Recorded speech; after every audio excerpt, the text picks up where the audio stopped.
As the temple is being rebuilt, some of the um, priest guards with the chains and clubs who are overseeing the construction of the Faith of the Seven Temple make their way in back.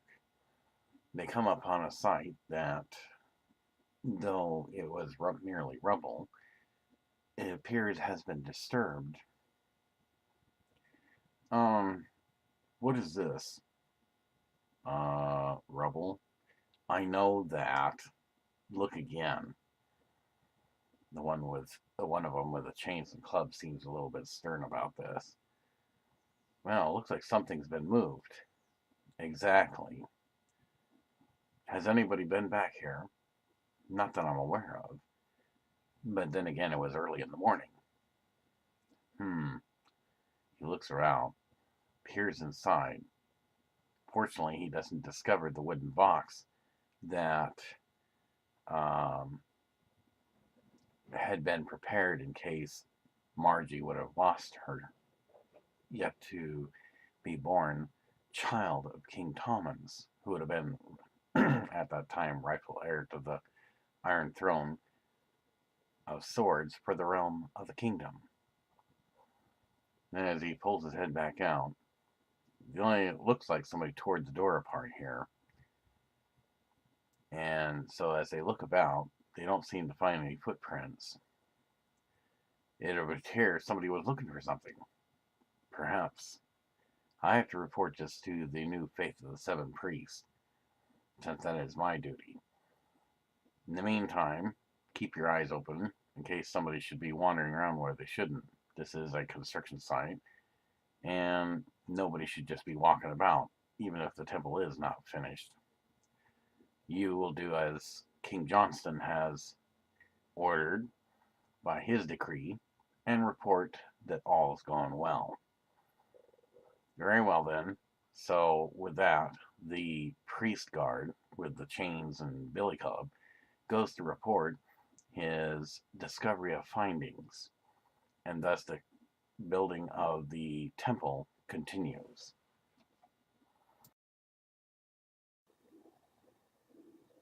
Tyrien is also seems to be taking attraction to someone who goes by the name. He continues confiding in his friend, who is like a priest of the palace, and he gets new direction in his life.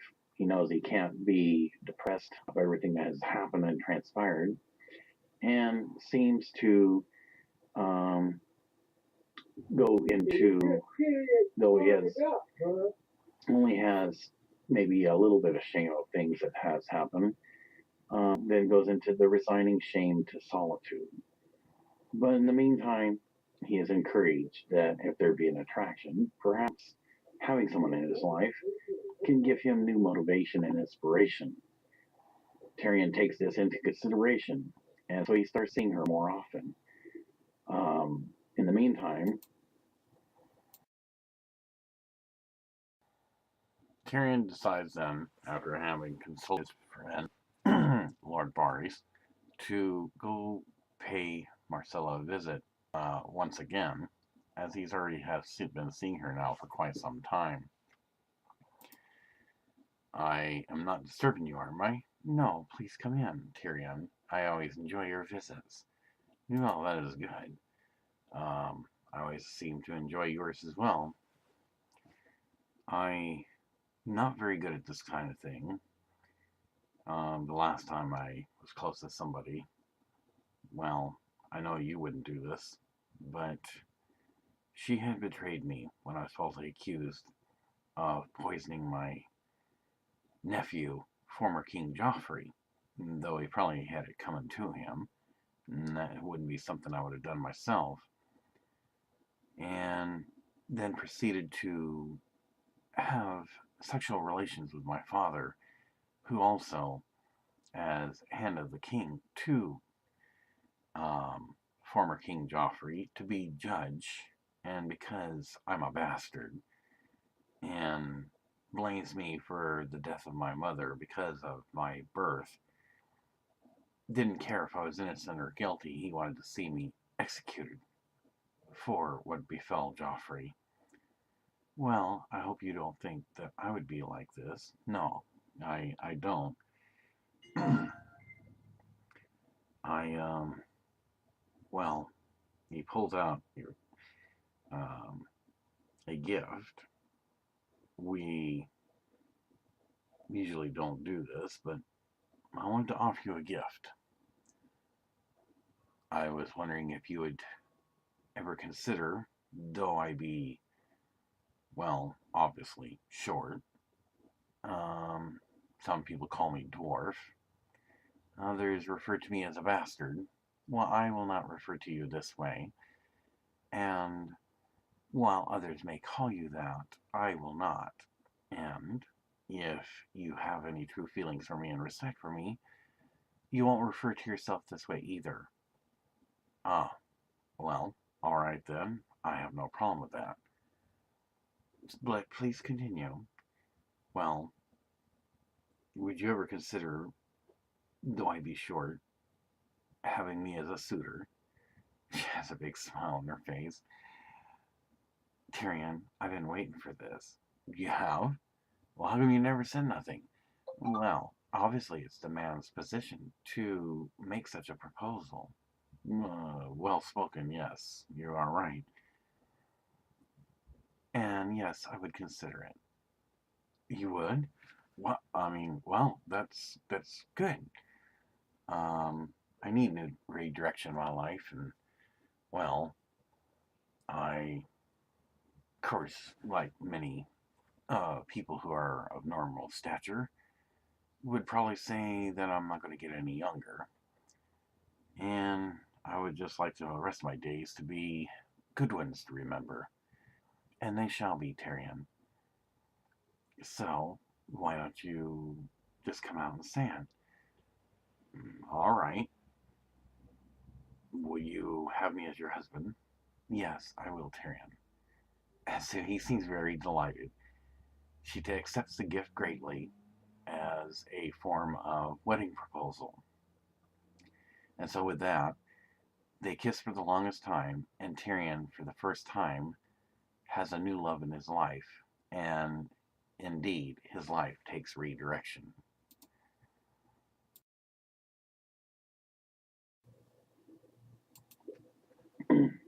Farewell to Littlefinger is finally done, as he's again had been snuck out of the palace safely, and is now about to leave the King's Landing.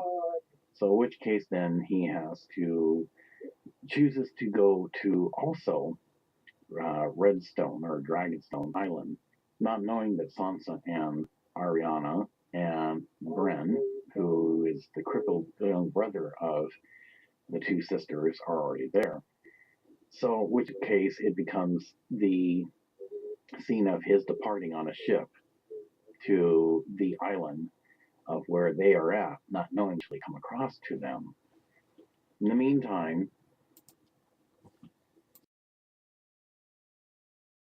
Littlefinger, in the meantime, finally disembarks the ship and pays the one to sail him across to Dragonstone handsomely.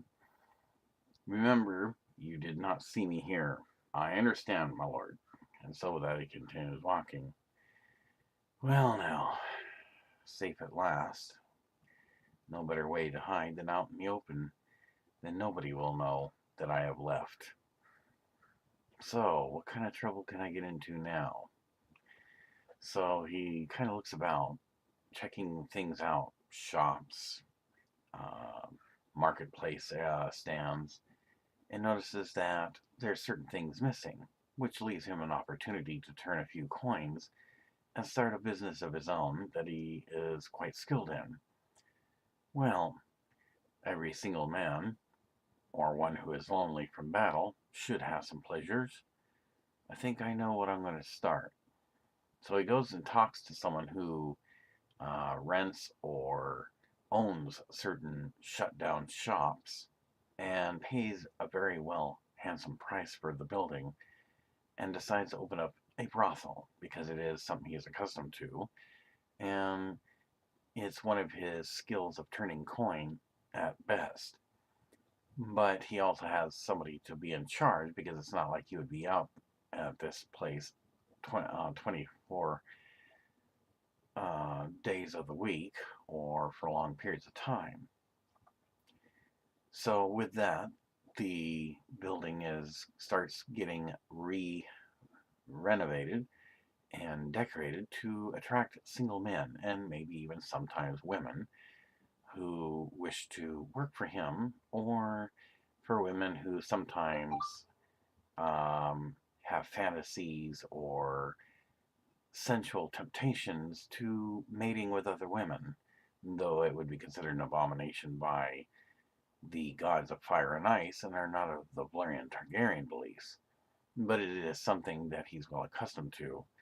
And so, thus, his new occupational skills, though not actually new, are now established to give him purpose while the rest of the seven kingdoms of the known world try to get their affairs in order, be it on or off the battlefield.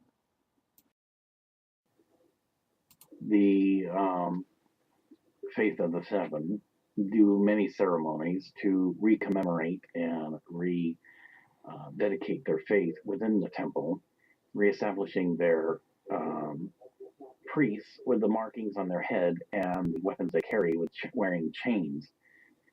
And thus the religious faction becomes a well-known force once again, even though brothels had been started up yet again. They do not take action yet because they have to continue building their power as a religious faction of the Faith of Seven. And so brothels seem to re-establish kingdom's coin for their making currency for the kingdom to restore things that were destroyed, burned, or demolished by the Great War that caught the Daenerys off guard. So this pretty much is the sixth episode of Rebuilding Fallen Stone. The Faith of Seven finally reestablished the Faith of Seven religious faction. And with this now, they commemorate this reestablishment, as the temple is now nearly done, with a ceremony to sanctify the rebuilding of the temple. In this musical scene, it will show certain chants as appropriate for the temples being initiated and the Faith of Seven being reestablished.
Once the commemoration ceremony is done, The priest then makes his announcement. Through the blessings of the gods, we are reaffirming our faith of the seven. Though treachery had happened to the last priest and all those who served the seven gods, we now, because it is a destiny, reaffirming the faith because no such evil is allowed to win.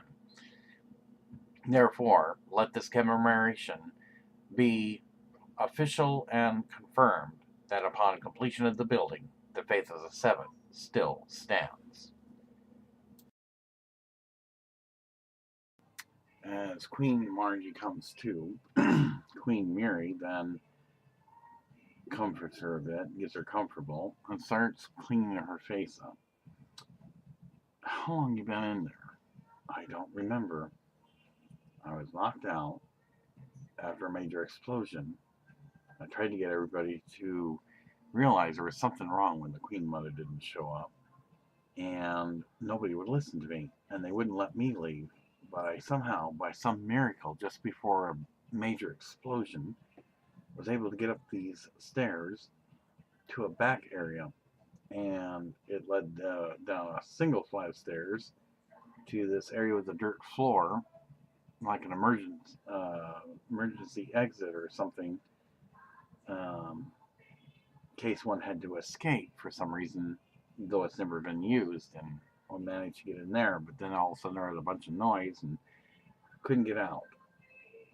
So I had to eat what was there that was canned for the temple people. Well, everybody else is dead. I'm sorry to say that your brother probably didn't make it either. Margaret kind of looks down a bit, is not too happy about that. And then Mary continues, you are lucky to be alive. In fact, you're the sole survivor of this situation. Perhaps by the Queen Mother not showing up, this would make you a witness. A witness to what? The fact that she didn't show up? Well, your mother has a petition for a hearing of an abominations trial because she thinks you're dead. But then again, that abominations hearing will still go through, but at a lighter sentence because it was for you and your brother. With you being alive, then she'll get a lighter sentence, but nevertheless, it'll still be an abominations trial. I see. Well, and what of King Tommen's? He didn't make it. What do you mean? He wasn't even in the temple. No. He thought that you were gone. And rumor has it that he took his crown off, stepped up outside the balcony onto a ledge, and with arms spread outward, stepped off. Margie seems very sad. He was my husband, and he was the king of the Iron Throne of Swords for the realm of kingdoms.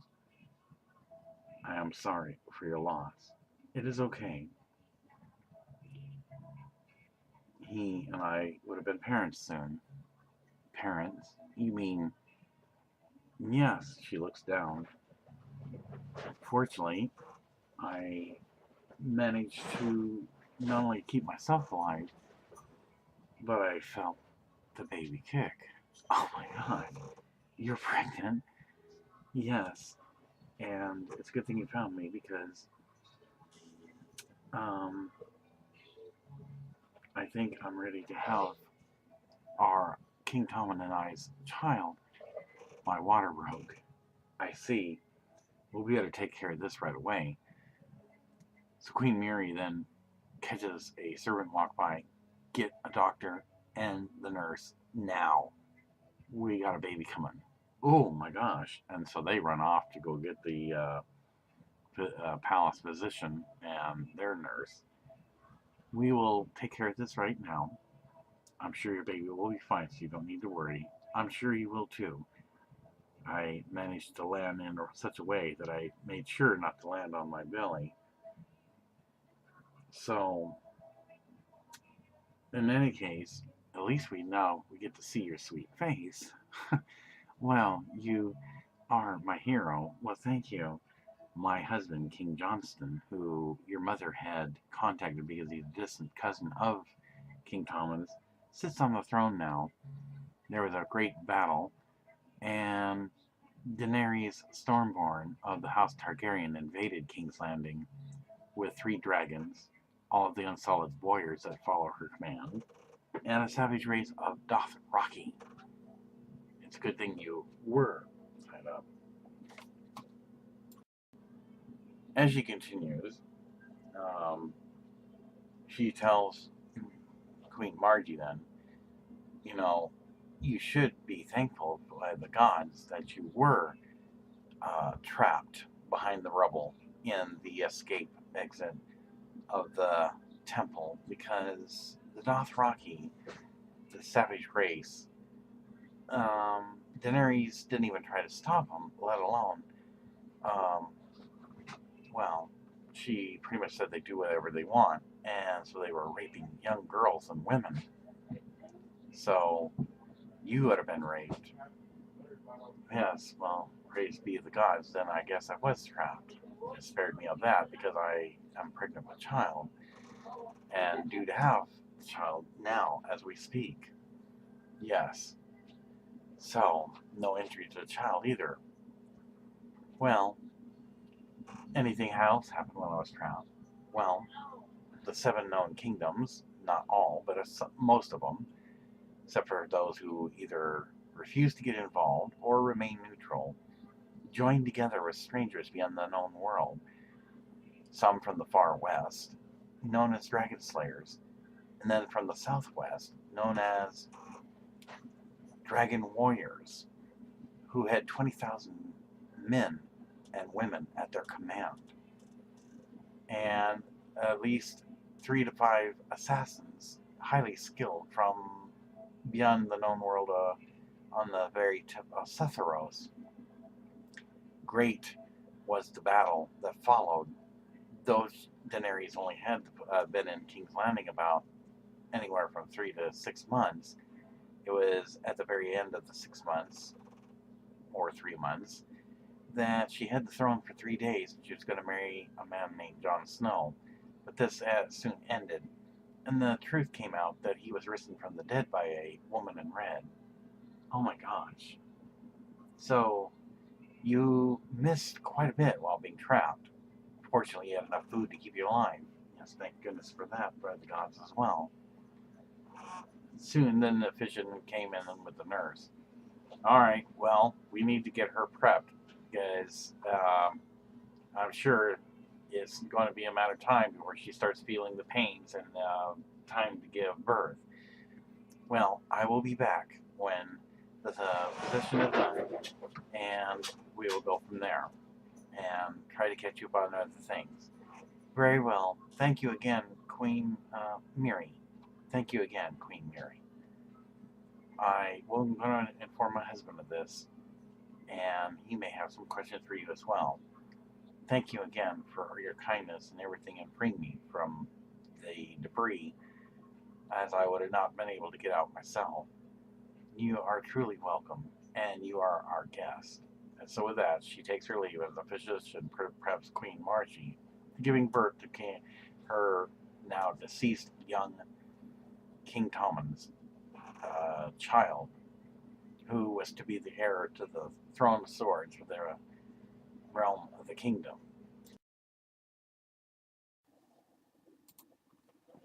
In the second part, Daenerys stands on the balcony. She still has trouble getting past the things that has happened in the past, and she has much to contemplate. She, at this time, often takes solitude, deep in thought. What could she have done to prevent this? Could she have foreseen at the time that when she first met her first husband, Drogo, that she, knowing the Valyrian language, as they also, the Dothraki speak it, that maybe this wasn't the best way? To her, everything is like a setback. she decides to walk around and just kind of contemplate things. As she works her way down to the outside areas of the palace, she, of course, has nothing to worry because the Unsullied warriors are nearby and would always come to her defense no matter what chances are of the situation of not being able to hold the Iron Throne of Swords for the realm of the kingdoms for longer than 3 days. She looks up in the sky with hope. Sometimes tears flow from her eyes, and she thinks, will I have a chance to sit on that throne again? Will I actually have a throne? Then she reflects back as she's looking up about the things that the visionary had told her. She sits down and thinks about things. Will this person, though low in stature, it kind of makes you think that it's kind of skeptical about this mystery person. Can he actually give her the victory? He's always been known to have chosen suitors for the things that she needed to have done in her world. How can a mirror the world help you when have a long desire to get back in the house of Targaryen? As she continues thinking about these many things, she stands up and outside the palace before she goes in, she kind of looks out at the seas. Will he come by the ocean? Maybe the gods of fire and ice of the Valyrian faith will send him from the skies. Perhaps he will come like a wind. Everything, she has no idea where to look or how to spot him. Will he come in the daytime or nighttime? It is uncertain. Masami, seeing her, and looks out at the seas as well. Daenerys, of course, knows she's there, but doesn't say nothing. Masami then also informs her that all will be well, and that if what the visionary has said is true, since already the red and blue comet has been foretold as truth, that perhaps she may come to liking this surprise that will come up. Daenerys always appreciates what her handmaiden has to tell her and the comforts that she gives her, because she is like the best friend she's ever had since she freed her and the Unsullied martyrs from slavery. She takes with solace what Masami says and informs her she will be in the palace soon. Masami understands and allows her to continue to have a little bit more solitude. She finally gets back up to the outside area of the palace, stops and thinks about things in a serious way. Perhaps this stranger may be the hope she's been looking for. Many people have tried to impersonate her or were using treachery to make her out to be a bad person when she wasn't. It's easy for a queen to make a mistake. And she realizes this now. And like the visionary said, when you admit your mistakes, you become a true queen. She reflects on this, and it kind of gives her hope and strength that now, seeing what she had done wrong, she will be the queen that she's meant to be, the supreme queen for the realm of the kingdoms. She then goes inside, and in this next musical scene, Queen Deanerys then thinks about all the good times that she's going to have with the stranger that comes from the dark blue star that is of his homeworld, being of the legend a human. And so with these thoughts in mind, it gives her much stimulation of things to come, the joys, the happiness, what the stranger may or may not be able to do for her, and the gifts of knowledge he'll present her. The fact that he, the male dragon, will be her mate as the female dragon, the mother dragons, Daenerys Targaryen, and of the things to look forward to.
Queen Margarie had a healthy boy, which was a miracle in itself, considering the great explosion that blew up the Faith of the Seven's temple in Kingslanding prior to Queen Daenerys having invaded Kingslanding. So, after she had some time to rest and enjoy breastfeeding her firstborn child of her now deceased very young husband, King Tommen's, the nanny assigned to her puts the baby to rest. King Johnston then is brought to her by Queen Mary. This Queen Mary is my husband, King Johnston. I am pleased to meet you. Your wife was my hero. She saved me. Yes, it is well to see that somebody survived such a horrific event. I was not here, nor my wife, Queen Mary, when all this happened. I've only heard things, and seeing you alive will be a much blessing as a miracle to your mother. She has yet to be notified that you are alive. Are you doing well? Yes, I feel fine. The baby turned out all right. This is good. I see that he will be a good ruler one day. Yes, gods be praised. I wish to honor you, the fact that you are a lone survivor. And since your mother is the one that had offered me the opportunity for however long I may or may not sit on the throne until somebody has proven their rightful claim to it, I wish to welcome you with a fanfare.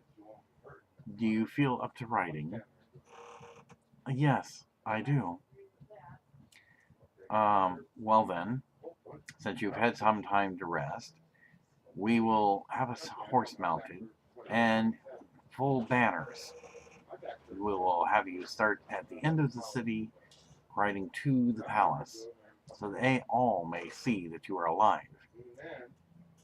And what of the Queen Mother? I hear she's under some kind of abomination trial. Yes, she has petitioned us with the Faith of the Seven, as it is her right, because she thinks you and your brother are deceased. I guess part of that would be correct. You are alive and a miracle to be living, as well as having a healthy baby. But now, that little prince and you must be protected. I would encourage you to stay in the palace until other arrangements for your safety can be made. Not that the Queen Mother would try anything, but then again, even if she's put on restrictions by Daenerys before she was dethroned, she can't be executed even if she's found guilty. But it wouldn't stop her from having others do her bidding, and to have you and even this child removed permanently.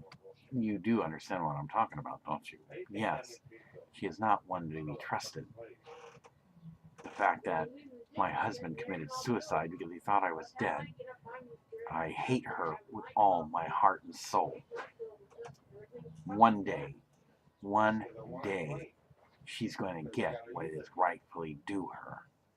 Mary seems surprised by seeing the look on Queen Margie's face, as much hatred as she has for the Queen Mother. In the meantime, and it's like her personality suddenly changes, I would love to have the fanfare, and everybody knows then that I am alive and well. I accept this. Good. I will make the arrangements. And so, with that, he then takes his leave. Queen Mary sits down beside Queen Margie on the bed. Do not let this trouble you. You still have to heal from having a very beautiful boy. A prince, and he's going to need you more than ever. Yes, you are right. He's all I have to remember my husband. Well, I guess I should get ready then. Yes, and though I be a queen, one queen to another, and not a servant, it would be an honor to help you pick something out appropriate. Because of the simple fact that, well, we queens want to look our best. And Margie smiles a bit about this. Yes, and I find it pleasing that I'm able to smile about such things. Will you inform my mother that I'm alive and well? Yes, I will. Let's get you dressed first, and that way she can see her daughter as she remembered you. I take it you won't be wanting to return to the faith as seven, even though they're not the same priests, priest lords. No. After this, my life has taken a change of direction. I am not sure what faction I'll join yet. Eventually, I will make this decision, but not as of yet. But I will not join the faith of the seven because of what happened to my brother, what happened to me, and though I do hate her, the Queen Mother, their ways are not the best ways, but that is my opinion, and I believe I'm entitled to it. Yes, you are, and I will respect that. So with that, then she helps her get dressed, and the scene then ends as Daenerys then discusses about redirection in her life. Stern way, with both hands on the table, decides to announce we need to have redirection in our lives. Never again can we afford to make mistakes. And I do not hold you at fault. If I am to be truly a queen to rule a people, that they love me, I do not hold anyone here responsible. The visionary has spoken much wisdom, and I have come to accept this, and I wish to announce now that great is my strength, and it is returning. Never again will I make the same mistake twice. Grey Worm seems impressed by this, for now she is sounding just like the Daenerys Stormborn Targaryen queen that he's come to admire at the time when he was free. She then looks over towards Missandei. And you, my best friend, I cherish most of all. You always seem to be there when I need you. And I appreciate the things that you do. Even when I'm in solitude, you always seem to give me comforts. And that's why I had chose you, not just as my best friend, but as my handmaiden. I can never unappreciate anything that you do or say, for much as your wisdom, it gives me much strength. Missandei, sitting listening, is delighted that the queen still finds favor in her. This is quite the moving experience for Missandei as well. Missandei assures her that no matter what has happened, she will rise again, and Daenerys accepts this. Then Visionary comes in, probably only barely hearing part of what was being said, and tells Daenerys, take courage, my queen. All is not lost. This one that I have told you about will come to you. He may, well, might come to surprise you. He may come to, although I'm not sure if I'm supposed to speak appropriately, she tells him to speak freely. Well, and he knows she's got a smile on her face because she's hoping for more news. Well, he may do things in a custom that is not like something you have experienced. He kind of feels a little bit slightly, how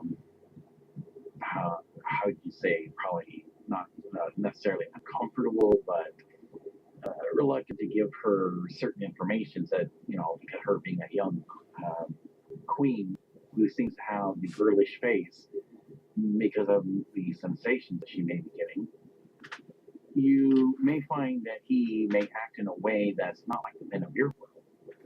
He may be attracted to you, but his fear is because of you being queen. Can you imagine how a man would feel if he's from another world and he approached you in such ways that maybe he might get taken by guards? She kind of smiles about this. Yes, that would be a scary thought. And so you can see, in turn, you don't want to scare him off, do you? She thinks about that. No, that she wouldn't want to do that. So, in time, you will have an Iron Throne. This I know for sure. But you can't act in haste, for it was in haste that you made the last mistake. He will fall. He kind of takes a deep breath. bit with a slight smile. He will fall in love with you.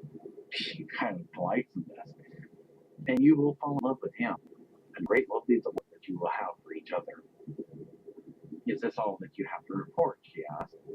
Well, I just wanted to give you encouragement as much as your handmaiden does. She appreciates this, and with a big smile, thinks on the happy things that she has to look forward to up ahead. Meantime, Queen Margarie is taken to the front of the city and informed that though the Queen Regent, who once sat on the Iron Throne of Swords for the realm of the kingdoms, is under restrictions placed by Daenerys Stormborn of the House Targaryen prior to her invasion of Kingslanding, then it'd be best if Queen Margarie stays away from her. Though she'll get a lighter sentence now that she is alive, but nevertheless a sentence from the Abomination's hearing petition that her mother had filed with the Faith of the Seven for her part of the treachery of what happened to the temple, and most everybody except for now her that was in it. That unlike house arrests, where one is restricted to one building, she'll be restricted to a particular sector of the city. She understands this and is ready then to start the fanfare welcome for being the lone survivor of the treacherous act that had happened when the whole original Faith of the Seven Temple was blown up.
As the fanfare had concluded, and she finally enters the palace in a dignified manner. She finally makes her way to the front of the Iron Throne of Swords of the Realm of the Kingdoms, where King Johnston is sitting, and with his wife, Queen Mary, beside him. She kneels before him humbly, in a respectful manner, and he holds his hand up. This will not be necessary. You technically were here first, but since it has been entrusted to me to oversee things until someone who has rightful claim to the throne does come forward, you may speak freely, so that everybody may know of how or why it is you are still here. She accepts this, and then turns and faces the crowd. Through much treachery, people thought that by blowing up the temple, it would rid people like me and others, even including those that they disliked, the faith of the seven, for good. Like we're some kind of vermin or nuisances, just merely getting in one's way. Such power of evil was great, but I survived. My former husband, though he be deceased because he took his own life thinking that I had died, his and I's child survived. Now I can't undo what is done, but this I swear I will raise our child, though he no longer is among the living, as my own. And I think we all should remember the good times rather than the bad, though some of us may remember some bad times, that King Johnston would agree on. King Thomas was a great king. Everybody agrees to this, and she finally states, but I survived, as I said. I am here now. In due time, things that were done shall be undone. And she leaves it at that. Everybody applauds because they are so happy to see that she was a lone survivor, a queen who, unlike all the rest, did not perish and fought to stay alive. Back at Kingdom of Lannis, the cousin of former King Lannis confides now through his advisors how to establish his first Iron Throne. Now that he has been king, crowned king of place of the former King Lannis, he gets much worded advice that if he's going to make a claim to the Iron Throne, he must write a scroll out and have it publicized and documented. He agrees to this. In the meantime, the woman in red, though he does not accept her sorcerer's ways, has been quite busy.